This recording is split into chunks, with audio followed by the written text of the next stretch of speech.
Easy 24/7 Video Tutorial Series, Video 2, Servicing a List. Service tab, File Definition and Instant Service.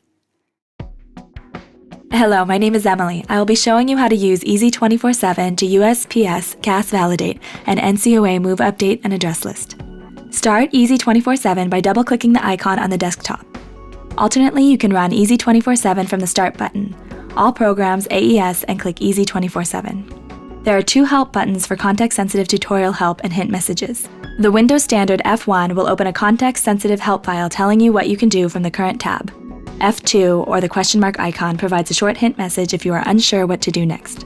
General help topics are always available from the menu Help list. Login will be automatic unless you have changed the state of the checkbox above and to the right of the Easy ID field. After logging in, you will see your company and if you use prepaid credits, how many address credits you have.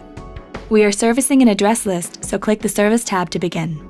The first block labeled USPS Required is for mandatory USPS statistics about what mailing class the list is planned for and its source.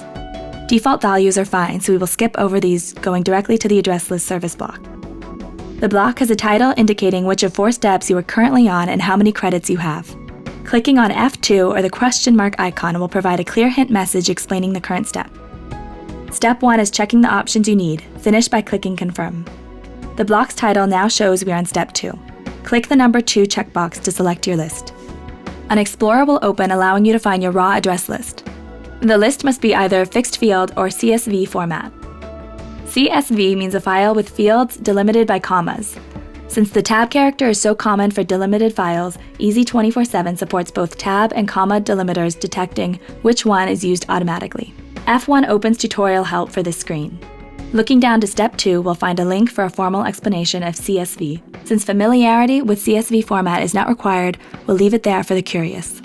Excel and Access can easily create CSV files for you with either File, Save As, or File Export after a query. The block's title now shows we're on Step 3, where we need to either select an existing file description or create a new one. A file description specifies how this address list is to be interpreted.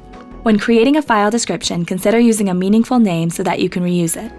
If you do not expect to get more address lists with this very same layout, name it Temp to avoid accumulating file descriptions you do not expect to need again. We have taken the time to make file descriptions easy.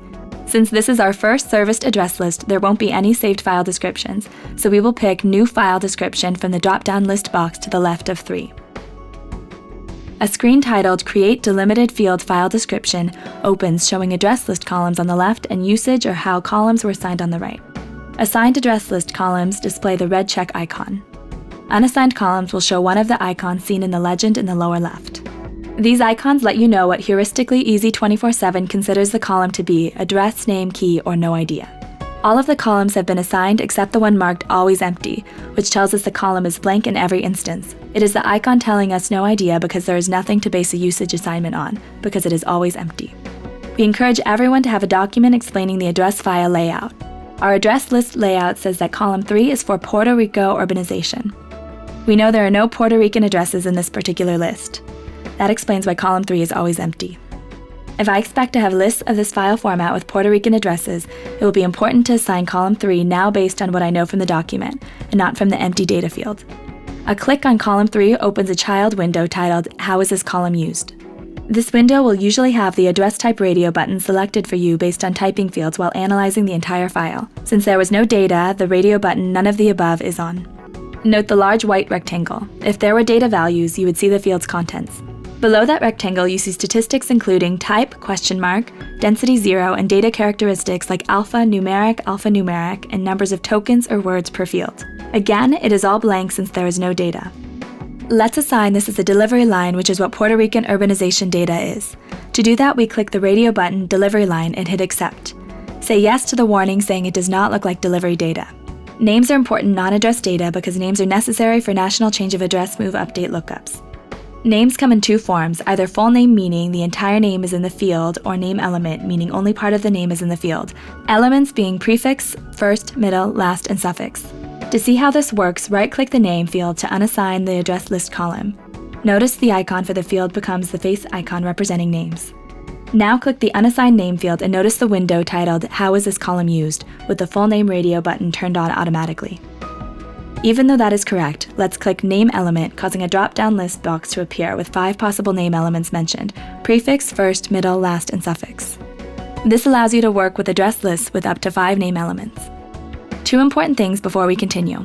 Personal names must be listed before business names.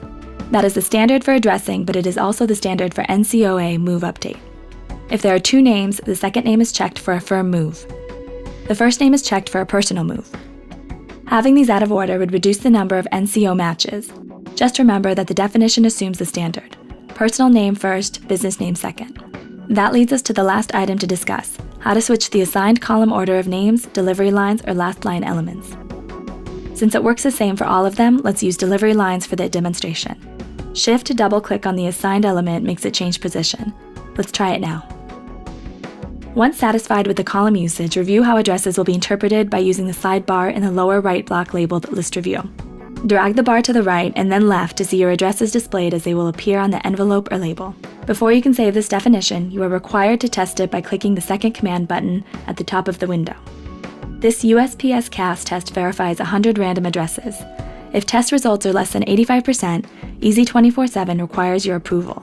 Once the test is complete, click Save and Exit and give a meaningful name to the list if you expect to need it again, or Tempt to avoid accumulating one-time use file descriptions.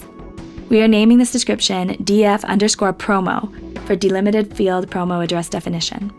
Do not attempt to change the location. File descriptions and other site configurations are saved in the C:\AES\CFG folder. To begin service, check box 4, Service Started, and Easy247 will service the address list. Service begins with a projection testing 256 addresses at random before actually starting. If there are less than 100 unique names, service is denied, enforcing the USPS rule requiring a 100 address minimum. If the address match level is low, you are warned and given the choice to continue or cancel. If the address list is the very same as one certified recently, you are told when and what service options were used and allowed an opportunity to cancel. That concludes the Service Tab video of the Easy247 tutorial series. The next video in the series is Mail Presort, Preparation Tab, Presort, and USPS Forms, where we presort the service list, preparing it for mailing. Video 4 covers producing mail pieces, and Video 5 demonstrates our powerful interactive address lookup. Your Easy247 support team is looking forward to continuing the series and providing ongoing support.